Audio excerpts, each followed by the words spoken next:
Welcome back to Mad Genius. I'm Ariel Kashanchi, and I just smoked a joint. I don't think that'll surprise you, but I just wanted to announce it.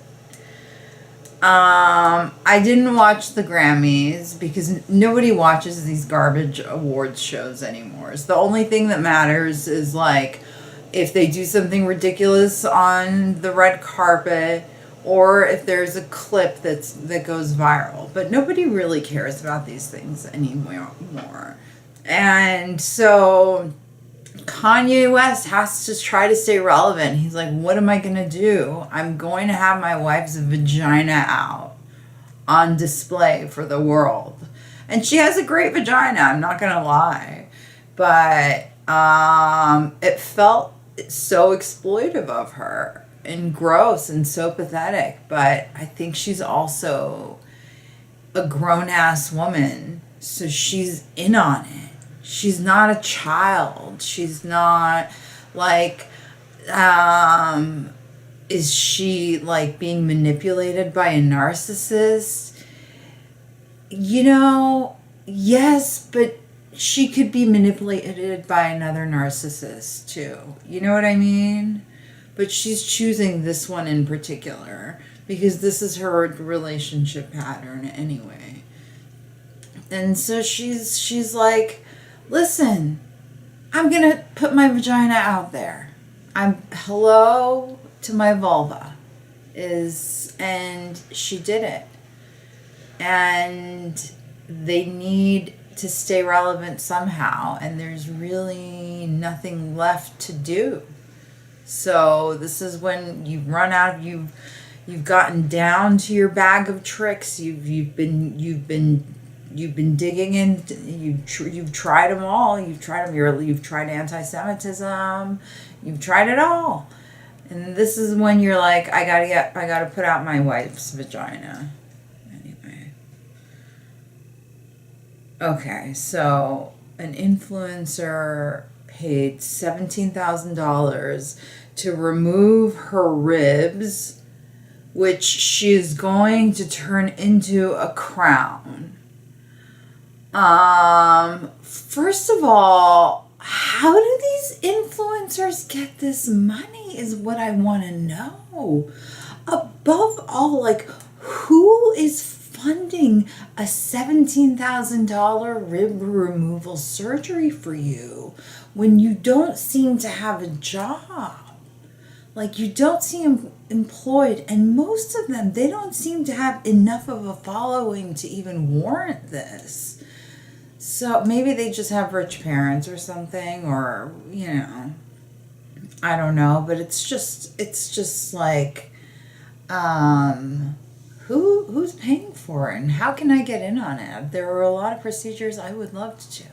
I wouldn't remove 16 ribs, maybe like a few, because I do actually have a gigantic rib cage, and I could stand to I get rid of two, maybe just two ribs, make the waist a little smaller. I don't think I would mind that, but the idea of doing it, of all plastic surgeries to do, that would not be the first on my list. The first on my list would be just like Botox and filler on my face, and maybe another nose job. And that's what I would do. That would be my facial surgery. Oh, what an interesting podcast. She's talking about what surgeries she would get. Okay, so a Detroit priest was accused of flossing with a teenage girl's hair. He just flossed with her hair because for no reason. There was no reason to it. And he was also a priest that was known for doing exorcisms. So it's somebody who does that kind of shit probably does that kind of shit. These are two things that go together. Why do I want to talk about this now? A kid in Brazil has 3 dads. now.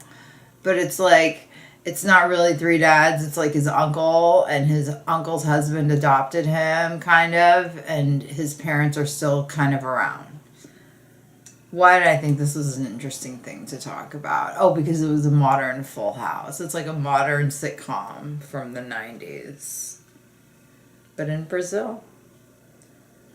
A guy in Atlanta broke into a mall for a Cinnabon. This is what I want to know. If you are going to break into the mall and go into this place, you don't know how to operate. What makes you think you're actually going to be able to access the Cinnabons? You know what I mean? Like, you're not going to be able to warm them up. That's for certain. You're not going to get a good quality Cinnabon. Like, why can't you just wait till the next day and go in and steal it? Steal it the regular way, but to break into a mall just for a Cinnabon, that's really sad. I mean, that guy was higher than me on my joint right now. Did I want to talk about Blake Lively? Nobody cares about Blake Lively. You know what? I'll be honest. I didn't really feel like podcasting today. I didn't feel that I had much to say. I'm about to start this program tomorrow. It's called an IOP, Intensive Outpatient Program. And it's for people with really severe depression, which I happen to have right now, who are having really bad thoughts. And so it's meant to help work through some of that. And I'm going to be doing 3 hours of group therapy 3 times a week. I've done it once before. You do it for like a couple months. And it's really helpful, and I hope to not have to need it again in my life. But I'm almost excited about it, you know?